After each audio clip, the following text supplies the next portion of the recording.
Welcome to कुशल अध्ययन point. मैं अभय कुमार आपका स्वागत करता हूं आपकी फैमिली कुशल अध्ययन पॉइंट। आपसे एक ही चीज़ कहता हूं कि आप इस पेज को ज़्यादा से ज़्यादा फॉलो कर लीजिएगा, इस वीडियो को ज़्यादा से ज़्यादा शेयर कर दीजिएगा और लाइक कर दीजिएगा। ठीक है, चलो सभी जो भी वीडियो आ रही है क्लास 9th की, तो वहाँ पर टॉपिक डला हुआ है, क्लास डली हुई है 9th क्लास। ये टॉपिक आपको आज पढ़ाया जाएगा। आज जो वीडियो आ रही है वो आपको ये वीडियो आपको मिल जाएगी। आज की मैं बात करूं तो आपसे एक चीज़ और कहना चाहता हूं कि हम पेड कोर्स चला रहे हैं नवोदय का, मात्र 500 रुपये।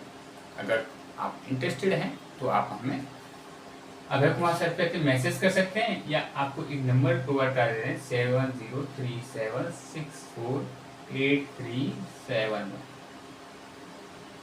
इस नंबर, ठीक है, आप हमें व्हाट्सएप कर सकते हैं। ये तो बात रही इसकी नोट। अब हम अपने टॉपिक पे चलते हैं। टॉपिक क्या है वो मैं आपको बता देता हूँ। सारा कुछ लिखा हुआ है।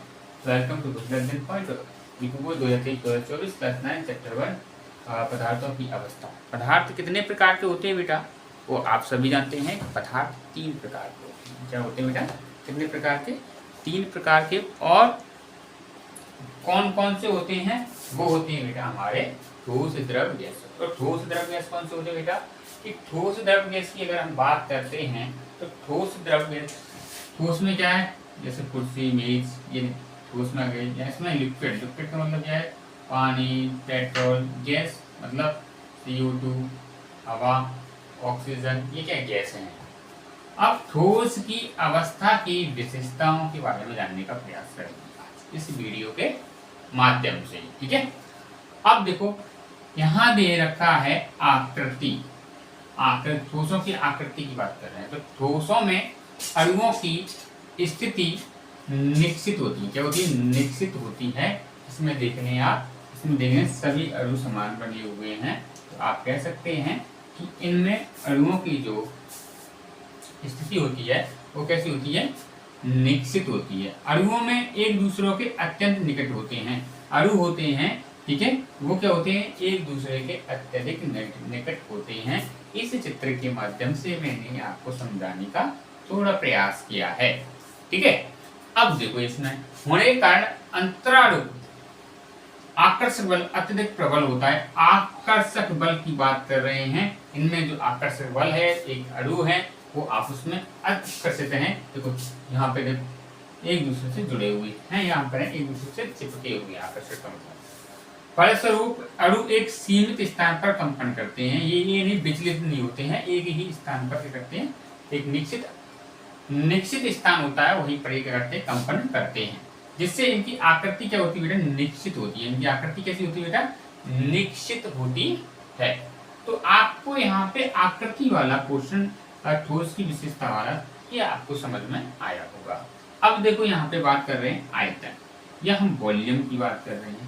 अणुओं की गति करने की स्वतंत्रता नगण्य होती है। नगण्य का मतलब हम कह सकते हैं कम होती है। होने के कारण ही इनका आयतन भी कैसा होता है बेटा? निश्चित होता है। कैसा होता है बेटा? निश्चित होता है। अब घनत्व की बात करें तो यह अंतराणुक दूरी पर निर्भर करता है कि उससे कण कितने पास हैं। अतः अणुओं के साथ मध्य अंतराणुक स्थान कम होने के कारण ही ठोसों में घनत्व कैसा होता है? द्रव तथा गैसों की तुलना में अधिक होता है। मतलब कहने का मेरा तात्पर्य यह है कि ठोसों में जो डेंसिटी होती है वो कैसी होती है बेटा?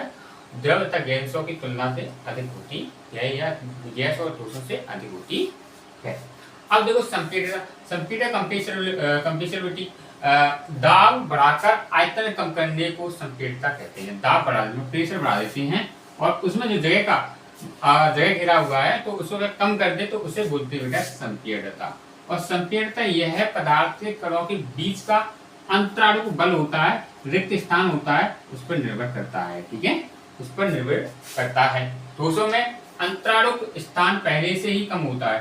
ठोसों में अंतराणु जो स्थान होता है वो क्या होता है? पहले से ही कम होता है। अतः ठोसों में संपीड़ितता बहुत कम होती है। क्या कंप्रेसिबिलिटी होती है वो बहुत ही कम होती है, कह सकते हैं। प्रसार का विस्तृत ठोसों में अंतराणु आकर्षण बल बहुत अधिक प्रबल होते हैं। अतः इनका जो ताप बढ़ाने पर इनके आयतन में का प्रसार बहुत कम होता है, मतलब ये बहुत कम विस्तृत होते हैं। क्या होते हैं? बहुत कम विस्तृत होते हैं। ये हम यहाँ पे पदार्थों की अवस्था में ठोस वाले टॉपिक को अच्छी तरह पढ़ने का प्रयास कर रहे हैं बेटा। और इसमें क्या होता है बेटा, और मैं आपको समझाने का प्रयास करता हूँ, जब ठोस को किसी पात्र या बर्तन में रखते हैं तो ये पूरी शेप को नहीं लेते हैं, ठीक है, उस पात्र के पूरी शेप को नहीं होते, प्लस ये प्रभावित नहीं होते हैं। क्या नहीं होते हैं? प्रभावित नहीं होते हैं। और इनके बीच आकर्षण बल बहुत प्रबल होता है, या गतिज ऊर्जा बहुत कम होती है। ठोसों में बलपूर्वक तोड़ा जा सकता है, परंतु इनकी आकृति को नहीं बदला।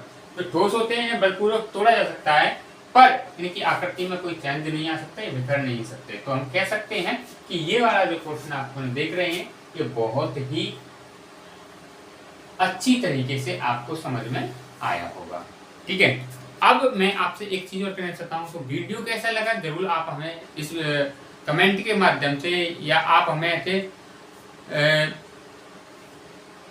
कमेंट के माध्यम से, और वीडियो को लाइक कर लें, शेयर कर दें, और या हमें इन नंबरों पर कांटेक्ट कर लें।